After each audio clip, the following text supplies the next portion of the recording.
Hello bachcho. So in previous lecture we have discussed about the half-life period and the numericals related to that. Am I audible to you? आवाज़ आ रही है आपको मेरी?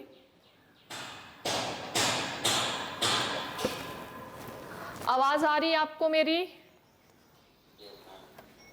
बड़े late बोलते हैं, मतलब सोच समझ के बोलते हैं कि क्या बोलें, आवाज़ आ रही है या नहीं आ रही है ना। चलिए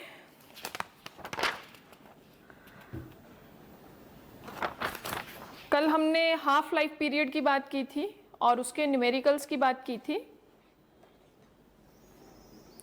क्लियर है? तो अभी आप एक न्यूमेरिकल लिखेंगे, the decomposition of, is it visible?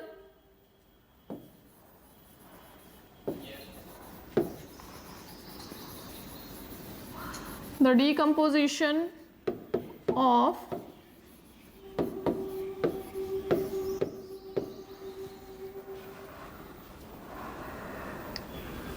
N2O5 at a temperature 318 Kelvin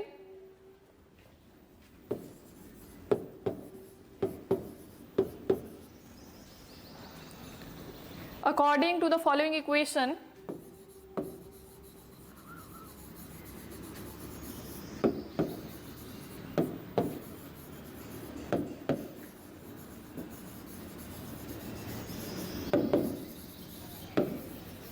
According to the following equation follows first order reaction.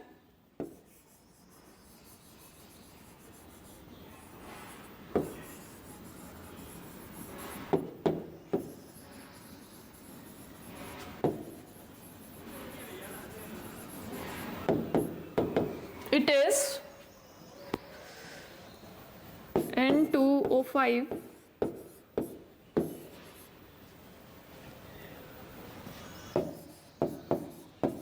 Decomposition हुआ है इसका। The initial concentration of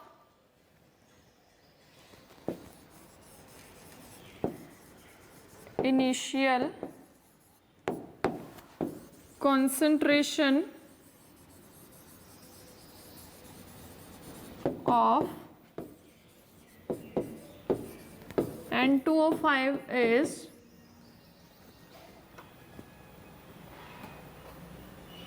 1.24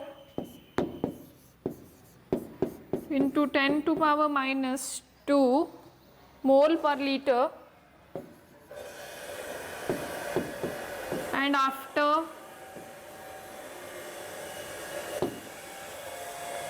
60 minutes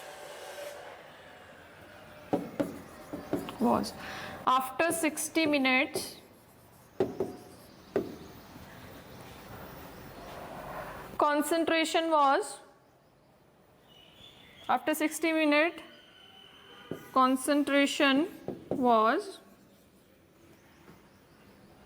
0.20 into 10 to power minus 2, 0.20 into 10 to power minus 2 mole per liter. Calculate the rate constant of the reaction.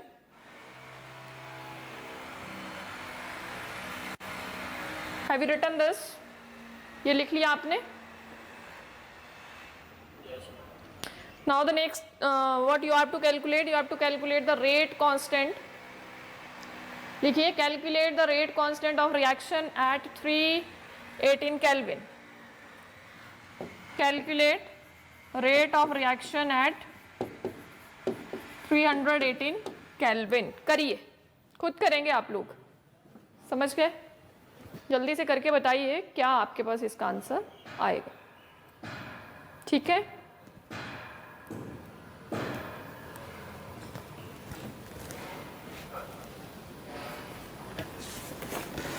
Zero order reaction का formula लगाएंगे आप और उसके बाद उसमें से के निकाल लेंगे, वही वाला इंटीग्रेटेड रेट लॉ वाला।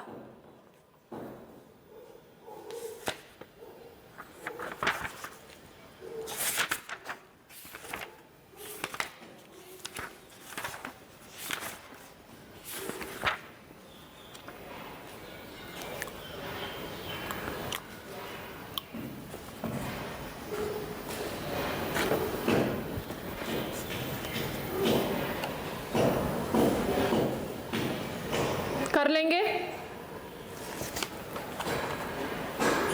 जल्दी करिए।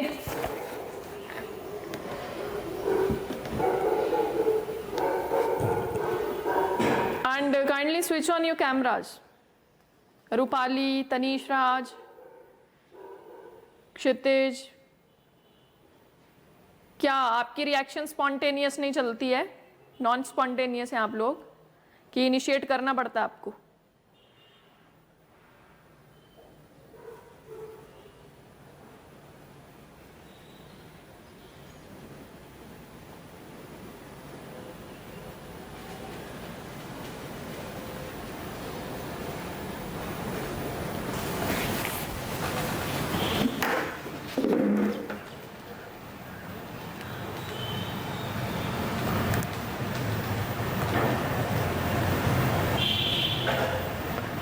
प्रियांशी शर्मा,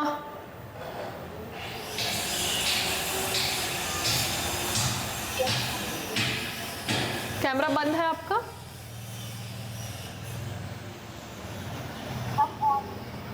ऑन है। अनामिका, अनामिका बेटा दीवार को थोड़ी पढ़ा रही हूँ मैं, आपके घर की छत को थोड़ी पढ़ा रही हूँ। अनामिका ठाकुर। शिवांश कटोच कौन है? आंचल कपूर,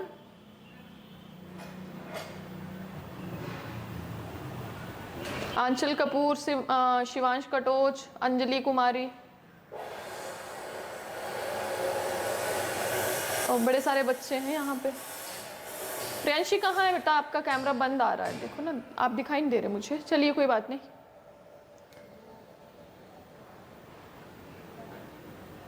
करेंगे इसको, कर लेंगे।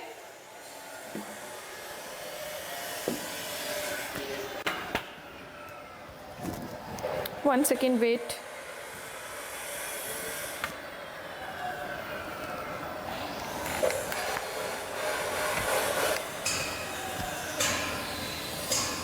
We have to find out K, and reaction given as first order 2.303 upon T log of initial concentration upon final।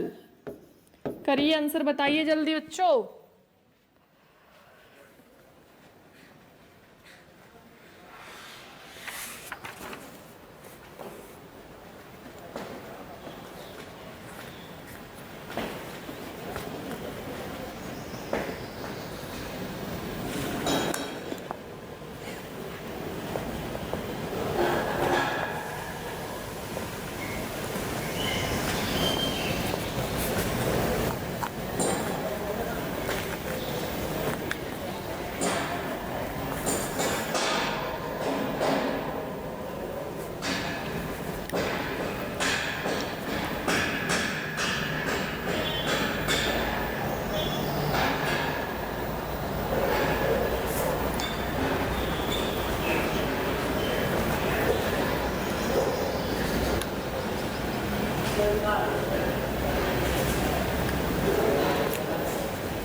Calculation आनी चाहिए, फटाफट से करने। इतना टाइम अगर आप एक न्यूमेरिकल में लगाएंगे तो कैसे आप अपना पेपर करेंगे?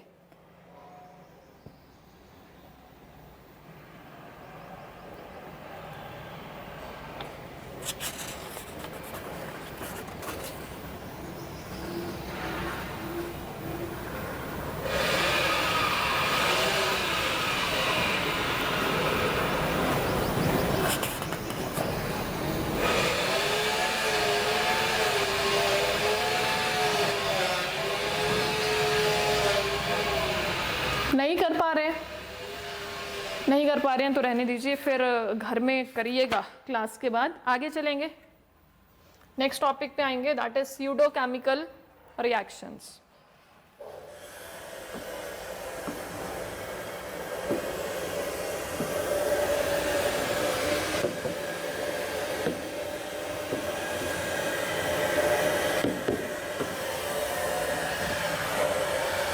स्यूडो केमिकल रिएक्शंस जो एक्चुअल में रिएक्शन दिखती है हमें वो होती नहीं, मतलब जो दिखता है वो एक्चुअल में होता नहीं। तो स्यूडो केमिकल रिएक्शन जनरली ऐसी रिएक्शंस होती हैं, वो देखने में हमें लगती हैं कि भाई वो हायर ऑर्डर का रिएक्शन है, बट एक्चुअल में वो क्या होता है, that is of lower order reaction. कभी कभी हमारे पास हम दो रिएक्टेंट लेते हैं जिनमें से एक रिएक्टेंट जो होता है ना वो एक्सेस में लेते हैं, एक रिएक्टेंट कम क्वांटिटी है और दूसरा वाला जो रिएक्टेंट है एक्सेस में हम लेते हैं, और जो एक्सेस में लिया होता है उसकी कॉन्सेंट्रेशन पे जो रेट है रिएक्शन का वो डिपेंड नहीं करता है। ये कैमराज ऑन करिए। वैभव गुप्ता, आप कभी कभी आते हैं क्लास में जब आपका मन करता है, कैमरा ऑन करेंगे जरा। शिखा चौधरी, अजय कुमार, वंश कौंडल, सुजल मेहरा, ये आप मतलब क्यों, ऐसा क्या है कि आपको बोलना पड़ता है? रौनित,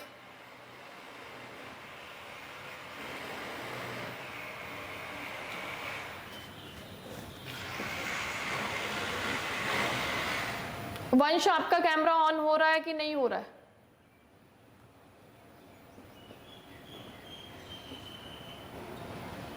मतलब 1 घंटे की क्लास में आधा या पौना घंटा निकल जाता है इसी चीज में कि कैमरा ऑन करिए, अनम्यूट करिए, है ना। निशांत सुपैया, और अगर क्लास लगानी है तो कॉन्टिन्यूसली मतलब रेगुलरली आना है, ऐसा नहीं कि एक दिन आए और 10 दिन फिर पता नहीं कहाँ पे हैं, फिर से आ रहे हैं। आप क्या समझेंगे, आपको कैसे कॉन्सेप्ट या कैसे आप टॉपिक को जो है वो पकड़ पाएंगे? तो अगर ऐसे इरेगुलर बच्चे क्लास में एंटर करेंगे ना, तो मैं उनको, अगर वो 10 दिन बाद आ रहे हैं तो फिर मैं उनको 10 दिन खुद क्लास से बाहर रखूंगी। ऐसा नहीं है कि जब मन करे तब आ गए आप लोग।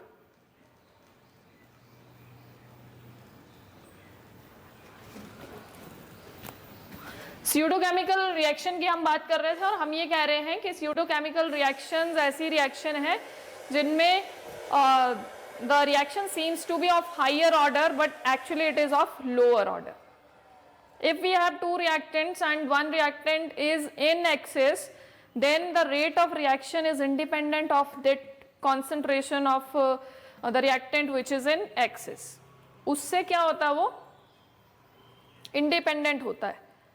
It only and only depends on the molar concentration of only the reactant which is present in limited quantity. For example, हमारे पास एक रिएक्शन लिख लेते हैं, एक पर्टिकुलर रिएक्शन है हमारे पास, आपके पास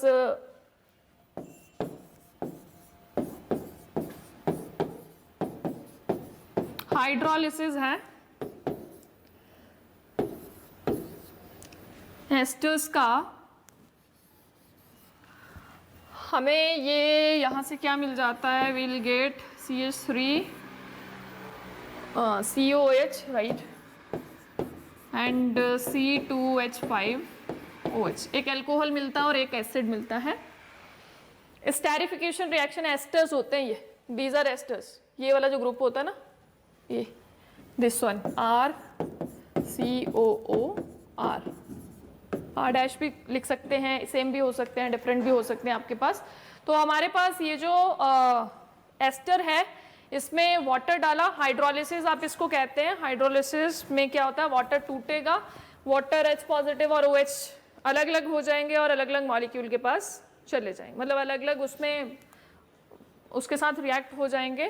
तो हमारे पास यहाँ पे वाटर जो है दैट इज इन एक्सेस, और अगर मैं इसका रेट लिखना चाहूँ जो रेट लॉ एक्सप्रेशन है उसके अकॉर्डिंगली अगर रेट लिखना चाहूं तो रिएक्शन का रेट देखिए कैसे लिखा जाएगा. The rate of reaction is, ये नोट कर लिया आपने,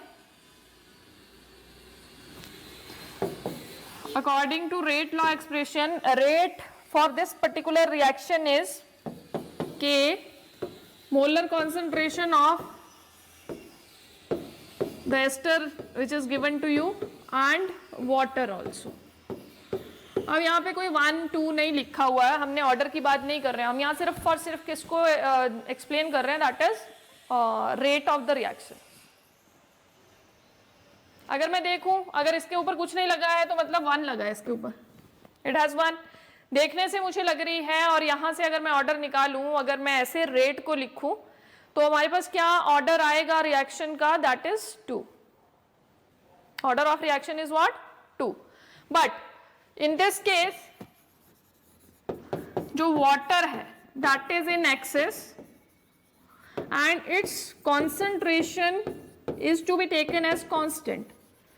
अगर कोई ऐसा आपके पास कंटेंट है, ऐसा आपके पास कोई रिएक्टेंट है जिसका कॉन्सेंट्रेशन आपके पास क्या है, एक्सेस में है, आपने उसको एक्सेस में लिया है, तो उसके कॉन्सेंट्रेशन को आप क्या मान के चलते हैं, कांस्टेंट मान के चलते हैं. ये चीज भी याद रखनी है आपने. कांस्टेंट, अगर ये कांस्टेंट 1 2 3 है तो हमारे पास रेट क्या आ जाएगा रिएक्शन का, rate is only and only depending upon the molar concentration of ester, this ester only, क्योंकि ये तो हमारे पास क्या हो गया, कांस्टेंट हो गया.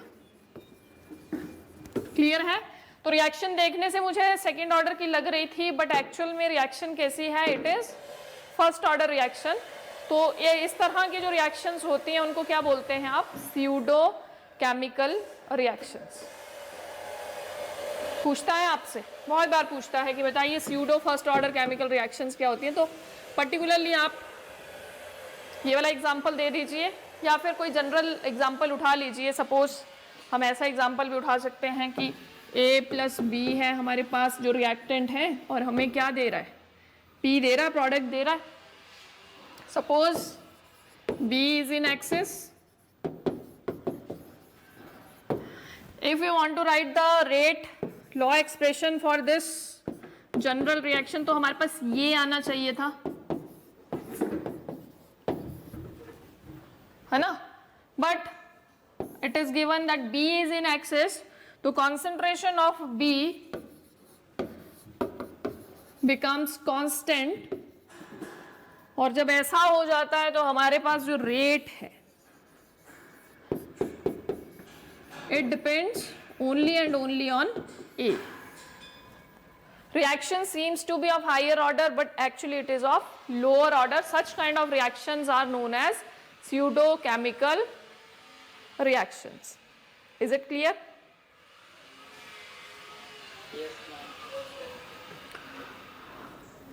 फॉर एग्जाम्पल हमारे पास एक और रिएक्शन है, शुगर का हाइड्रोलिसिस. वाटर के साथ जब आप रिएक्ट कराते हैं, फ्रक्टोज और ग्लूकोज में वो टूट जाएगा आपके पास. तो आपसे ना कभी कभी क्या पूछ लेगा, देखो एक और चीज यहाँ पे इंट्रोड्यूस करना चाहेंगे, दैट इज ये वाला जो रिएक्शन लिखा ना अभी आपने, CH3 COO C2H5 plus H2O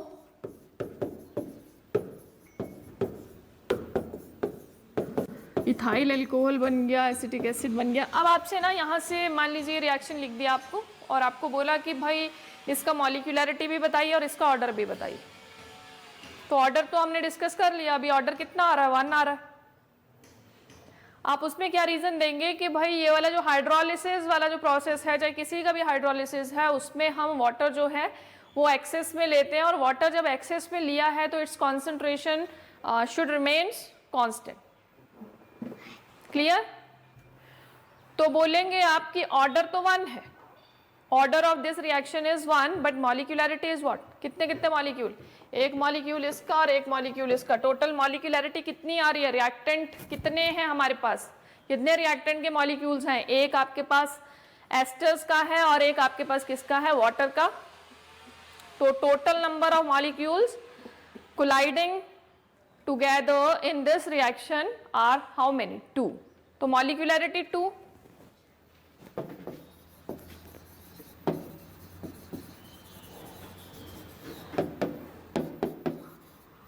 and order is 1. Is it clear? आपको पूछ ले ऐसा एक क्वेश्चन ऐसे भी पूछ सकता है कि रिएक्शन लिख दिया और बोले कि मॉलिक्यूलरिटी 2 है तो ऑर्डर 2 क्यों नहीं है, तो आपको एक्सप्लेन करना पड़ेगा ये चीज़. हाइड्रोलिसिस में वाटर एक्सेस में है and its concentration should remains constant, वहाँ पे ये एक्सप्लेनेशन देना पड़ेगा. पर ऐसे पूछता नहीं है, पर पूछ ले. आप कॉम्पिटिटिव एग्जाम्स में बैठो, आपको पूछेगा, यहाँ से पूछता है वो क्वेश्चन. समझ रहे हैं? बोर्ड्स में तो आपको सिंपल पूछेगा कि स्यूडोकेमिकल रिएक्शन की भाई डेफिनेशन लिख दो. Is it clear? एक और रिएक्शन लिख लेते हैं. हमारे पास शुगर है, इसका भी हाइड्रोलिसिस कर रहे हैं. Reaction seems to be of second order, but actually the reaction is first order. This is hydrolysis in which water is in excess. Water excess में होता है और when water is in excess तो उसका concentration आपने constant लिया है, converted into glucose C6.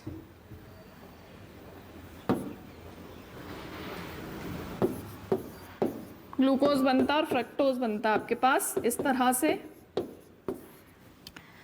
So if we want to write the rate law expression, it is C12. आपने पहले तो ऐसे लिखना है O and this is water. फिर आप आगे लिखेंगे the concentration of water is constant because it is in excess.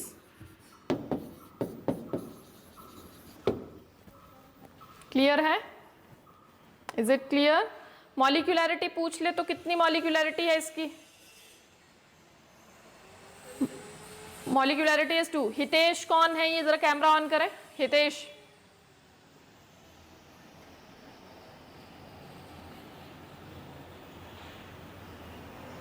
Hitesh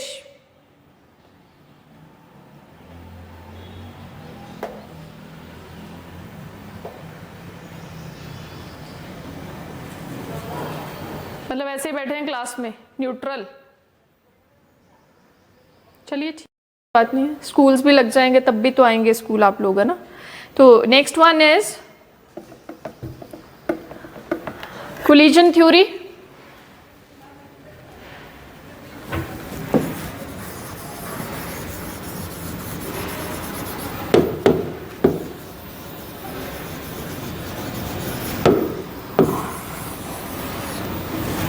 अब हम केमिकल रिएक्शंस की बात कर रहे हैं, केमिकल काइनेटिक्स की बात कर रहे हैं कि हमारे पास जो रेट है, हमने बहुत कुछ पढ़ा. रेट है, कैसे फास्ट होता है, कौन कौन से फैक्टर्स जो हैं उनके ऊपर आपका रेट जो है वो डिपेंड करता है. पढ़ा ना आपने?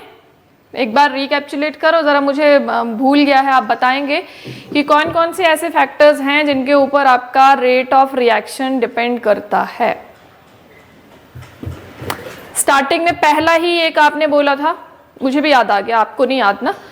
पहला ही आपने बोला था कि जो कॉन्सेंट्रेशन होती है आपके पास, जो कॉन्सेंट्रेशन होती है आपके पास रिएक्टेंट की, जितनी ज़्यादा होगी उतना ही रेट ऑफ रिएक्शन क्या होगा? फास्ट होगा. याद आया कुछ? आ गया ना याद? रिबू को याद आ गया, मुझे सिर्फ वही दिख रही है. तो अब क्या ऐसा है, आप फिजिक्स में पढ़ते हैं कुछ कोलिजन के बारे में पढ़ा है आपने कभी? इफेक्टिव और इनइफेक्टिव कोलिजन के बारे में पढ़ा है? यहाँ पे भी हम यही पढ़ेंगे कि जो रिएक्टिंग मॉलिक्यूल्स हैं, जो रिएक्टेंट्स हैं, वो आपस में कोलाइड करते हैं. और अगर हम सारे के सारे मॉलिक्यूल्स की बात करें,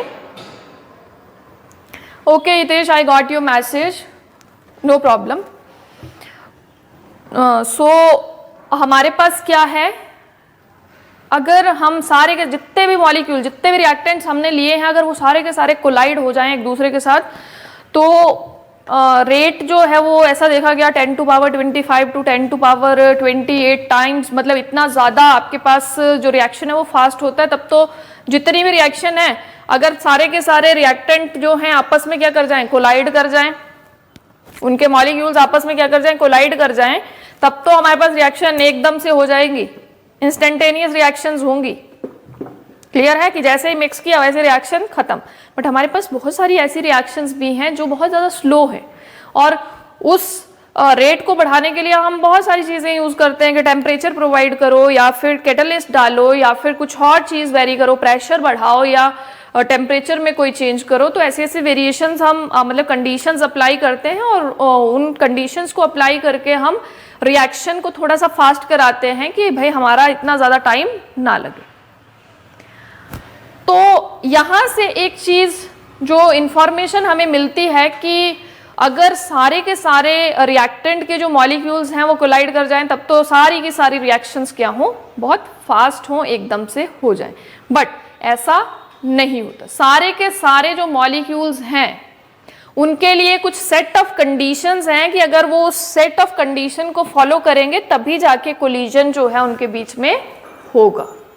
इज इट क्लियर? ऐसा नहीं कि सारे के सारे मॉलिक्यूल्स जो हैं वो कोलाइड कर जाएं। The first thing which is required for the effective collision is the energy barrier।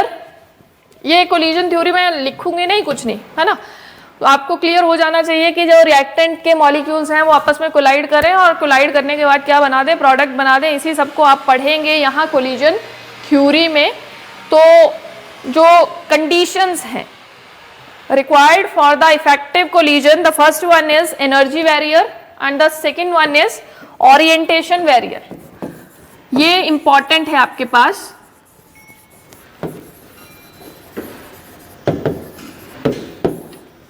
Energy barrier क्या है कि आपके पास अगर आपने कोई दो मॉलिक्यूल्स ले रखे हैं, दो रिएक्टेंट ले रखे हैं, तो कुछ की एनर्जी जो है फास्ट है, मतलब काइनेटिक एनर्जी के ऊपर डिपेंड करता है। कुछ बहुत तेजी से भाग रहे हैं, कुछ जो है आपके पास स्लो स्पीड से भाग रहे हैं। तो एक पर्टिकुलर एनर्जी जो है वो मॉलिक्यूल के पास होनी चाहिए फॉर कोलिजन। अगर कुछ मॉलिक्यूल्स आपके पास ऐसे हैं जिनके पास वो उस एनर्जी तक नहीं पहुंच पा रहे, मान लीजिए रेस लग रही है, सपोज करो ये भाई फिनिशिंग लाइन है, यहां से लोग दौड़ रहे हैं। अब उनमें से 4 लोग खड़े हैं, चारों में से सबका स्पीड एक जैसा तो नहीं होगा।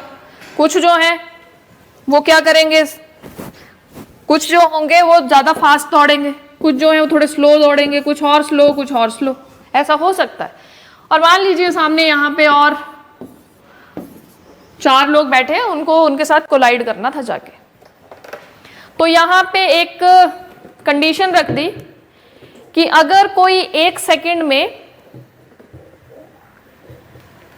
50 मीटर दौड़ेगा, उसी को हम क्या मानेंगे कि भाई वो कंडीशन सेट कर दी कि 1 सेकंड में 50 मीटर दौड़ना पड़ेगा, तभी जाके वो वहां पहुंच पाएगा, या तभी हम उसको क्या मानेंगे, जीता हुआ मानेंगे। ठीक है। अब कुछ है, कुछ की एनर्जी तो है भाई आपके पास, मतलब उनमें इतना पावर है कि वो 1 सेकंड में 50 मीटर दौड़ लें। कुछ में होगा 30 मीटर, कुछ में होगा 20 मीटर, कुछ में होगा 10 मीटर, ऐसा है हमारे पास। तो सिर्फ और सिर्फ उसी को जीता हुआ माना जाएगा जो इस कंडीशन को फुलफिल करेगा। बाकी जो 40 वाला है, जो 30 वाला है, या जो 10 वाला है, वो वहां तक पहुंच ही नहीं पाएंगे, वो उस कंडीशन को सेटिस्फाई ही नहीं कर रहे हैं। तो यहाँ पे भी हमारे पास जो रिएक्टेंट्स होते हैं उनके पास एक मिनिमम अमाउंट ऑफ एनर्जी होना चाहिए। They should have a minimum amount of energy to collide with another molecule, and that energy is known as threshold energy. Threshold समझते हैं क्या होता है? Do you understand that what is threshold?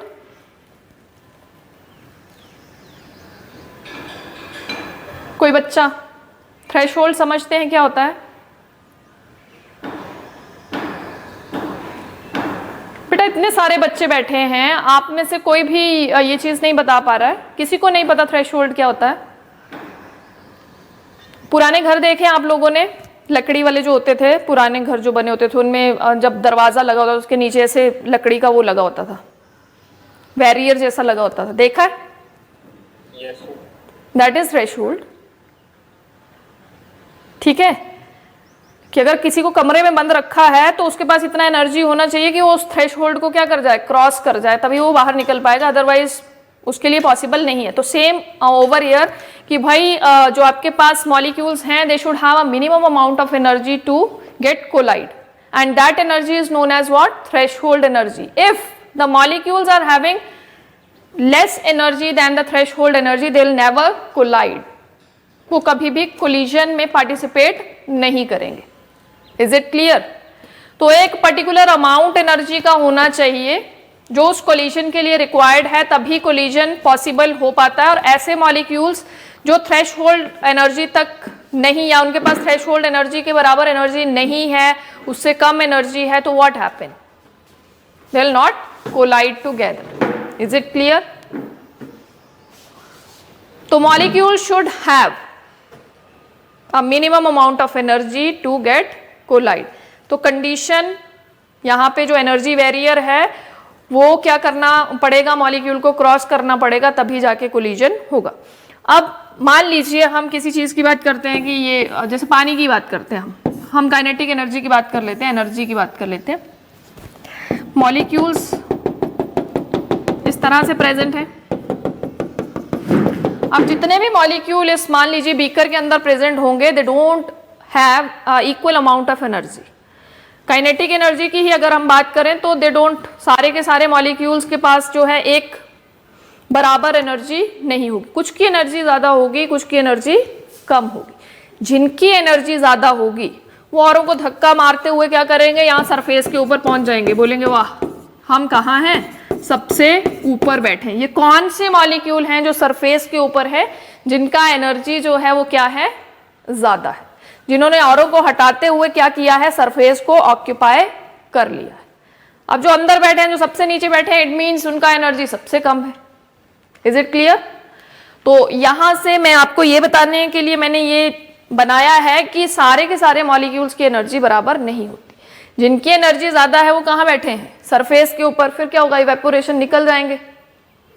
They are quite active, उनको भागना है यहाँ से तो वो निकल जाएंगे, एस्केप कर जाएंगे लिक्विड सरफेस से। फिर और आएंगे जिनका एनर्जी उससे थोड़ा सा कम था, फिर वो यहाँ सरफेस के ऊपर क्या हो जाएंगे, इकट्ठे हो जाएंगे। अब जो आपके पास मॉलिक्यूल्स ऐसे हैं जिनका एनर्जी बहुत ज्यादा कम है, वो क्या, वो अभी तक बैठे हैं आराम से। जब उनका नंबर आएगा तब तो जाना ही पड़ेगा। क्लियर है? तो यहाँ पे एनर्जी बैरियर में आप एक तो थ्रेशोल्ड एनर्जी की डेफिनेशन याद करेंगे कि threshold energy is what, and only those molecules collide together और will participate in effective collision which has minimum threshold energy. Is it clear?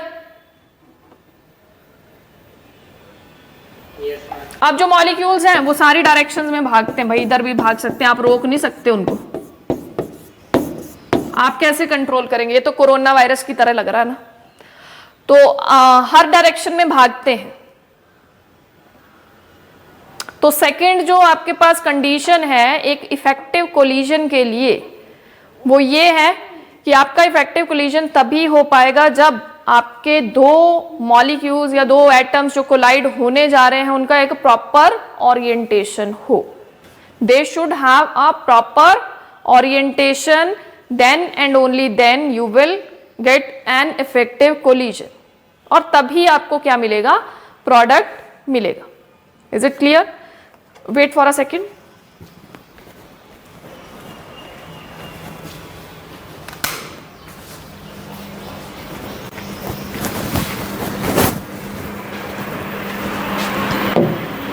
The second is orientation barrier.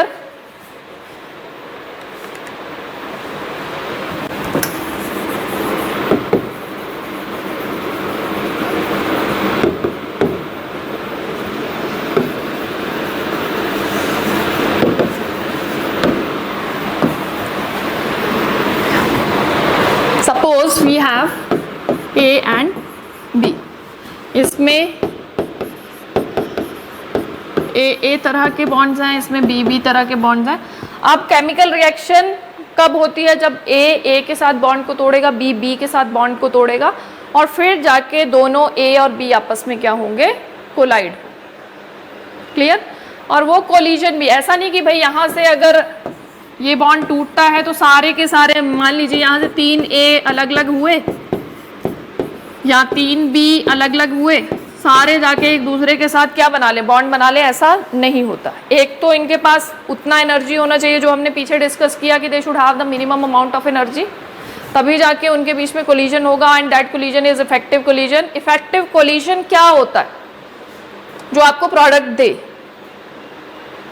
Finally आपको क्या दे, वो product दे, उसी collision को, उसी reaction को क्या माना जाता है, एक इफेक्टिव रिएक्शन माना जाता है या इफेक्टिव कोलिजन माना जाता है, राइट।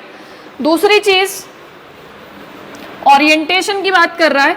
अभी मैंने बोला कि मॉलिक्यूल्स जो हैं वो किसी भी डायरेक्शन में भाग सकते हैं। सपोज ये A है, ये इस डायरेक्शन में भाग रहा है, B है, वो भी इसी डायरेक्शन में भाग रहा है।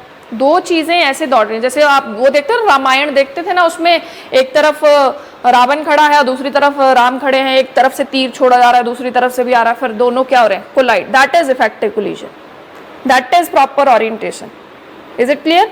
अब मैं कहूँ कि राम जी भी इधर खड़े हैं, रावण जी भी इधर खड़े हैं और दोनों इधर से तीर चला रहे हैं एक दूसरे के ऊपर, तो कैसे चलाएंगे? वो दोनों के तीर तो एक ही डायरेक्शन में जा रहे हैं, वो कोलाइड करेंगे एक दूसरे के साथ? ऐसा होगा? देखते हो ना, आप लोग भी देखते हो, हम सोचते हैं पता नहीं क्या हो रहा है, इधर से आ रहा है और बड़ी अच्छी सी ट्यून बज रही है, टेंटने यहाँ से, फिर दोनों ऐसे करके उसमें से आग निकल रही है। That is effective collision, right. अब ऐसा अब उसमें भी सोचिए कि मान लीजिए राम जी ने बड़े एनर्जी के साथ जो है वो छोड़ा है और उधर से रावण के पास इतना एनर्जी नहीं, उसने कम एनर्जी से अपना वो जो बाण है वो छोड़ा है, तो क्या दोनों कोलाइड हो पाएंगे? राम जी का बाण तो पहले पहुंच जाएगा रावण के पास और वो चले जाएंगे, ऐसा हो सकता है। तो that is not effective collision.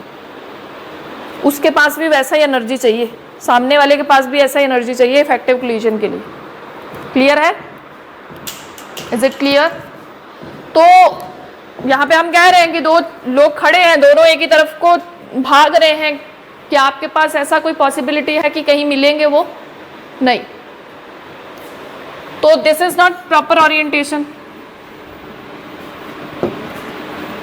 ठीक है। ये प्रॉपर ओरिएंटेशन नहीं है कि दोनों मॉलिक्यूल एक तरफ को जा रहे हैं। हो सकता है ऐसा हो, इधर को भाग रहे हैं, ये भी आपके पास कोई प्रॉपर ओरिएंटेशन नहीं है, ठीक है। ऐसा हो सकता है कि A यहां से जा रहा है, B यहां से जा रहा है। एक पॉइंट ऐसा आएगा जब इनका एनर्जी भी ऑलमोस्ट सेम होगा, तो क्या होगा, वो कोलाइड कर जाएंगे। तो आपके पास मॉलिक्यूल का क्या होना चाहिए, प्रॉपर ओरिएंटेशन होना चाहिए, वो किस तरफ को जा रहा है। अगर एक ही डायरेक्शन में जा रहे हैं तब भी कोलिजन पॉसिबल नहीं है, ऐसा भी हो सकता है। डिफरेंट डायरेक्शंस में जा रहे हैं तब भी कोलिजन पॉसिबल नहीं है। तो ये भी डिफरेंट डायरेक्शंस है ना, but towards each other, they are away from each other. हैं तो ये भी डिफरेंट डायरेक्शन, पर ये एक दूसरे से उल्टी डायरेक्शन में है, जबकि वो एक दूसरे के, मतलब आप ऐसा कह सकते हैं रिपल्शन और अट्रैक्शन, है ना। तो orientation barrier and the second one is energy barrier is compulsory for effective collision, right. Is it clear? तो that is collision theory. One more term over here कि भाई आपके पास एक सेकेंड में कितने नंबर ऑफ कोलिजन्स जो होते हैं, that is known as collision frequency. How many number of collisions are taking place in 1 second, that is known as collision frequency and it is denoted by Z. Write the definition of collision frequency, very important one.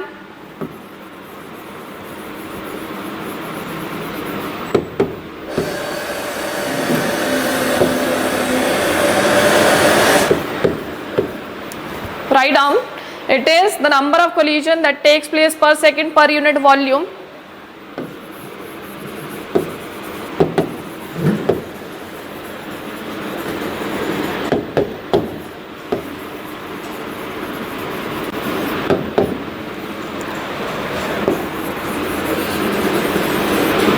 Taking place per second per unit volume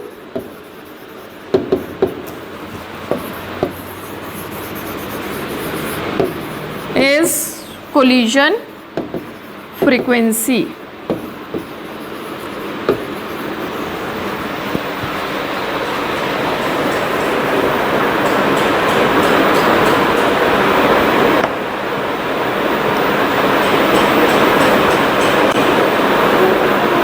Now the next one is the next topic is the dependence of reaction rates on temperature.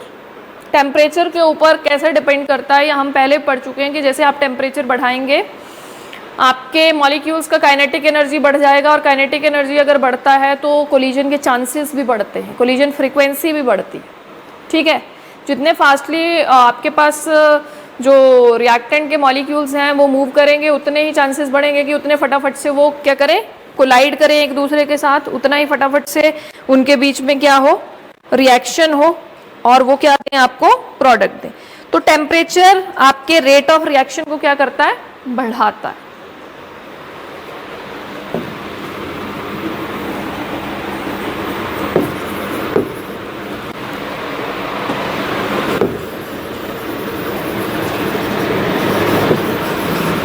Dependence of reaction rates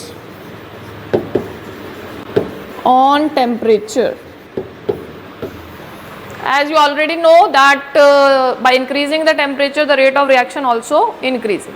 अब यहाँ पे एक चीज़ कहता है कि अगर आप ना रिएक्शन के टेम्परेचर को 10 डिग्री राइज कर दें तो आपका जो रेट होता है रिएक्शन का वो डबल हो जाता है।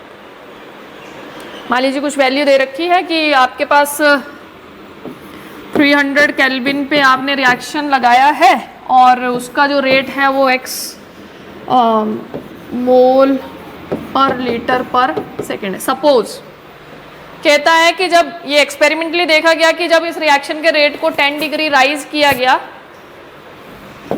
300 से 10 डिग्री और राइज कर दिया, 310 केल्विन पे रिएक्शन को नोट किया गया, और जब रेट देखा गया तो वो कितना हो गया था भाई, डबल हो गया था इनिशियल रेट के। मतलब अगर आप 10 डिग्री का राइज करते हैं तो रिएक्शन का रेट क्या हो जाता है, डबल हो जाता है। Clear? So this over here we'll use one term that is temperature coefficient. Temperature coefficient is defined as, या उसका जो फॉर्मूला है वो लिखेंगे, temperature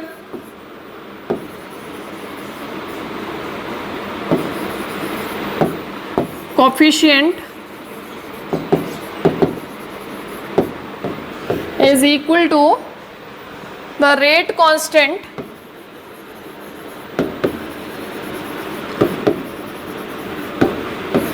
at a temperature this.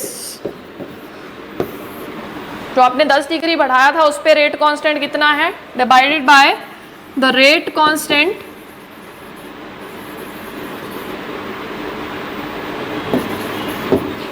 Eight T degree centigrade.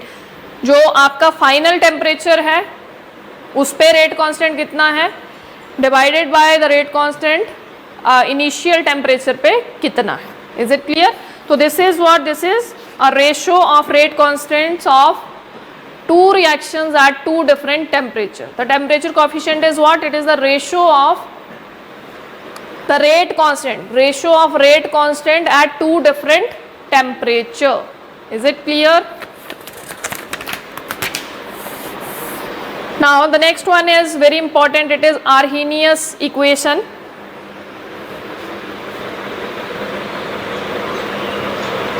Which shows a dependence of a rate on the temperature of the reaction. One second.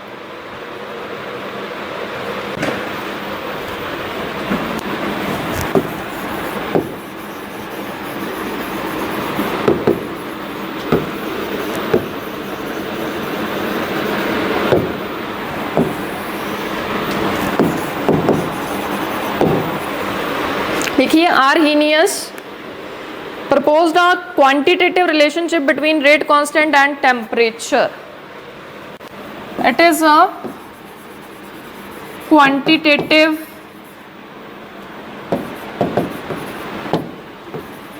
relationship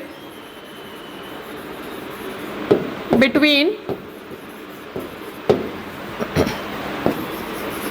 rate constant and temperature. आपसे एक number का question ये पूछ लेता है कि उस equation का नाम बताइए जो एक रिलेशनशिप बताती है, क्वांटिटेटिव रिलेशनशिप बताती है between temperature and rate constant, that is Arrhenius equation. और इसका डेरिवेशन नहीं है आपको, वो सिंपल हमारे पास एक डिराइव करने के बाद एक एक्सप्रेशन आता है, it is K, yes, it is K is equals to A e to power minus E